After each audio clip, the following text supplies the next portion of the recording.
जैसे इंश्योरेंस में ज्यादातर लोग एक्सीडेंटली आते हैं, मैं भी एक्सीडेंटली आया था यहाँ पर। मेरा ताल्लुक कानपुर से है।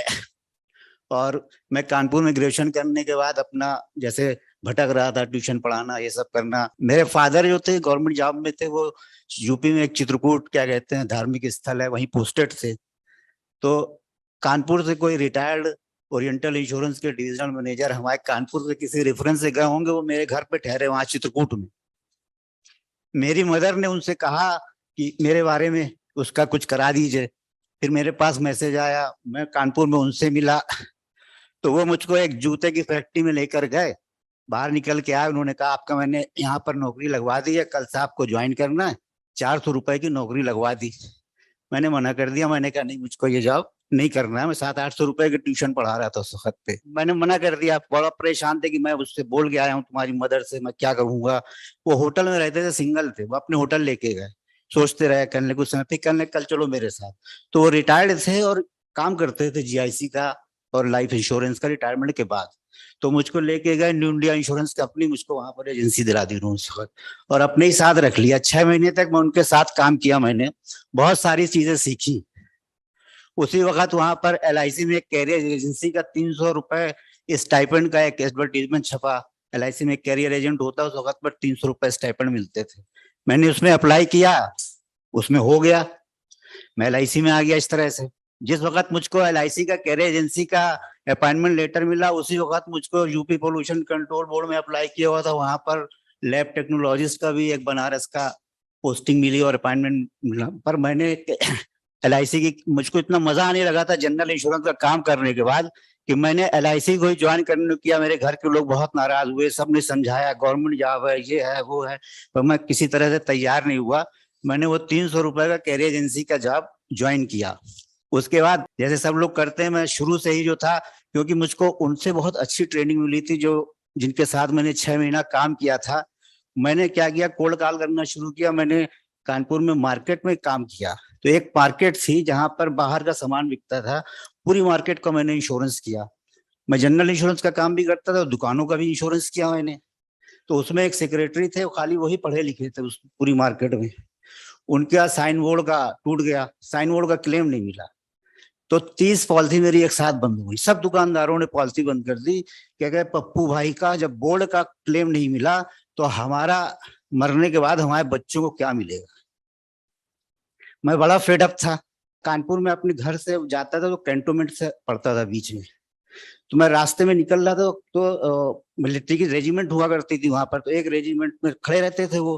तो मैं एक बार बाइक किनारे लगा करके एक उससे मिला, पूछा यहाँ का सबसे बड़ा अफसर कौन है। तो उसने बताया कि कर्नल तांबे। वो गोरखा रेजिमेंट थी। तो मैं दूसरे दिन निकला तो वहां दूसरा खड़ा था। तो मैं रुक गया। मैंने कहा मुझे कर्नल तांबे से मिलना है।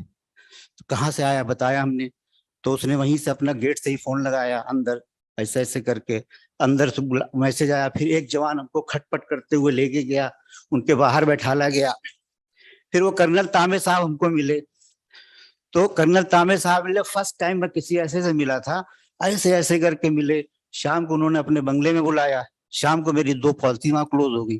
वहां से मेरी लाइफ का टर्निंग शुरू हो गया। फिर मेरा पूरा सर्किल बदल गया। अब मैंने कैंटोनमेंट में काम करना शुरू किया। तो क्या था, वहाँ 4 रेजिमेंट थी, हर रेजिमेंट में 25-30 अफसर, कर्नल, मेजर, लेफ्टिनेंट सब थे। काम शुरू हो गया, वहां कोई सिविलियन जाता ही नहीं था, अकेला मैं था। तो 5, 6, 7, 8 साल मैंने वहां काम किया। बाद में करीब 250 आर्मी ऑफिसर्स की पॉलिसीज करी मैंने। फिर मैं सिविलियन में आया तो खाली वही लाइन पकड़ ली मैंने। फिर जुडिशरी में कोई जाता ही नहीं था, मैं जुडिशरी में करने लगा। फिर आईएएस आईपीएस में शुरू हो गया। 50-60 आईएएस आईपीएस की पॉलिसीज कर डाली। कानपुर से लखनऊ तक जाने लगा। बड़ा अच्छा क्लाइंटल हो गया मेरा। 93 में मैं एलआईसी में एज ए डब्ल्यू अफसर अपॉइंट हो गया। मेरी इलाहाबाद पोस्टिंग हो गई। फिर मैं 1 महीने बाद वापस आ गया, मुझे मजा नहीं आया। मैंने कहा इतना अच्छा एक्सपोजर था, कहाँ मैं काम कर रहा था, यहाँ मैं कहा डब्ल्यू अफसर बन के बैठ गया। वापस आया मैं। फिर मैं लग गया अपने काम पे। 95 में मुझे लगने लगा यहाँ लोग कम है, तो अब कहीं जाऊं।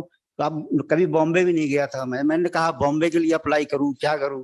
फिर बस एक दिन सनका तो बाइक उठाई, बाइक से कानपुर से दिल्ली आ गया 95 में। अब यहाँ आकर के मैंने शुरू किया काम। यहाँ बाइक से इसलिए आया था मैं डायरेक्ट, मैंने कहा पहले जाऊंगा तो वहां करूंगा कैसे, बाइक थी तो मैं डायरेक्ट बाइक से चला आया वहां से।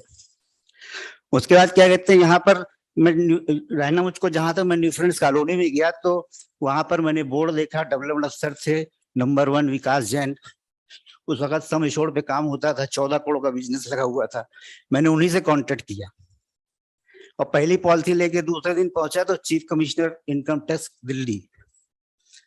फिर पॉलिसी लेके पहुंचा मैं मेडिकल कॉलेज के प्रिंसिपल की, फिर मैं यूनिवर्सिटी के वाइस चांसलर की।